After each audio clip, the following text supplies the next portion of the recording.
in the John Deere mower, mowing hillsides in Far Hills race meeting. You guys don't know what that is? That's you can check it out online at FarHillsRaceMeetingAssociation.com. I believe that is the website. What it is a steeplechase, and every year in October, I think the third week in October, pretty sure it's the third week in October, there is a race, and they race multiple times. But anyways, I actually have the land that race is held on as hay ground. There's about 100 acres, a little better than 100 acres of hay ground here that I am in charge of. And the reason I'm in charge of it is because of the high capacity, my high capacity, I guess. And I have to do this, like, it's kind of a pain in the ass to film and do this too. But anyways, I'm just going to shut my mouth a little bit here. Well, maybe I'm not. I'll give you the rundown as I'm speeding through this, because this is what my console looks like. It's pretty redundant as far as the what's on the post and what's there. This lower, larger, squarer screen is actually a touch screen. And I will not be able to show you what I'm touching on that because I'm driving. And in order for me to drive and touch that, it's almost impossible. But you can see that, I'll give you the gist of what's going on here. But this is the view of it. Now, I have to give you my review now on this John Deere mower. Now that I have about 200 and some, I have over 200 acres on this thing already. I'm rather pleased.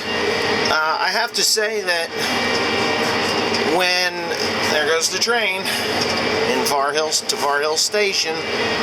So anyway, when you get into heavy hay, which is kind of hard to come across this year, because honestly, the hay is a little bit on the short side. Now up here in Far Hills, it's not too bad because we actually had more, you're going to get a shitty video here, we actually had more rain here than we did at home, so I'm pretty happy with the way it's turning out.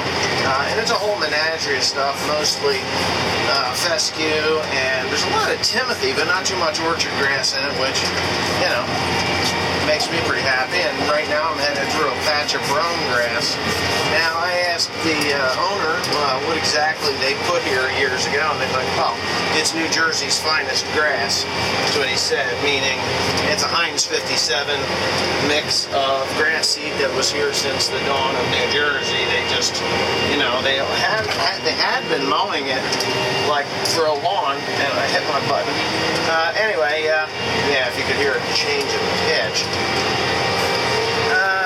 Anyways, here's the view of it. I love the machine, actually. When you get into a hillside like this, I'm going to show you that number right there.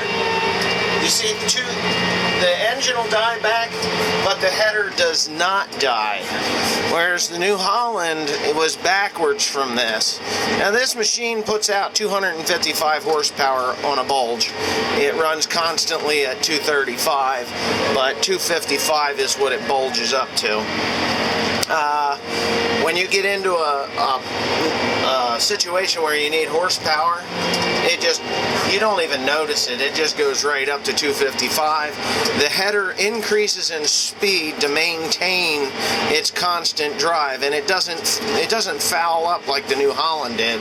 If you remember last year's complaint videos, which were very often with that particular machine, is the header would die down, and then it would just die down and never come back. And then when you would slow down, the ground speed would slow down, and then the header would over rev, and then it would overcompensate and actually it would slow way down and get this surging, and it would get this surging effect where, oh, there goes a fawn. Check that guy out. Just sitting in there. I get them all day long here, everywhere. That's why I'm no longer growing corn and soybeans. But anyway, yeah, so I'm going up a hill. I'm still at 2,660 RPMs. The RPMs on the engine died back to about 2,300, I think. I could see 23 out of the corner of my eye from 2,450. And it just maintained that header speed, which is really, to me, that is really where this machine shines. It's not slowing, it's just going. And this is a really difficult field to do because of the shape of it, the hillsides. Oh, I just hit my button again. Oh, and the number 3 button actually changes the header speed. You have 2 header speed settings. You hit that number 3 button and it'll drop it down. So if you're in material that doesn't require that high speed header operation, then or you know, the higher speed of the header, then you just hit that number 3 and it'll drop it down to about, oh, I don't know, you can set it at whatever. I set it at 2,000 RPMs from 2,650. And so if you get into a really coarse hay material, you can actually slow it down. Because when the hay is fine and lush and low to the ground, that's when you need the higher speed. And it's really just cutting like a lawnmower. The other thing is, the New Holland last year, I was replacing teeth left and right. This one here has no header damage. I haven't replaced one knife. I flipped them over, and they seem to have straightened out, you know, because when I flipped them over, they were bent, but now they all look like they were straight, and nobody else touched them but me, so I know that they were straight. But anyway, I'm going to stop yakking now, give you another overview of everything here, and then I can actually pick up some speed, because I'm only mowing at 7.8 miles an hour here, and that is just too damn slow, if you ask me. This machine will mow this type of hay, or this amount of hay at about, I don't know, 14 mile an hour.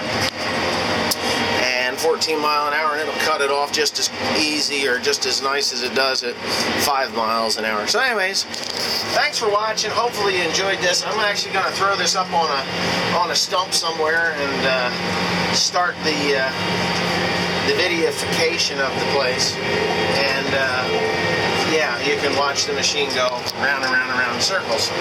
Yeah.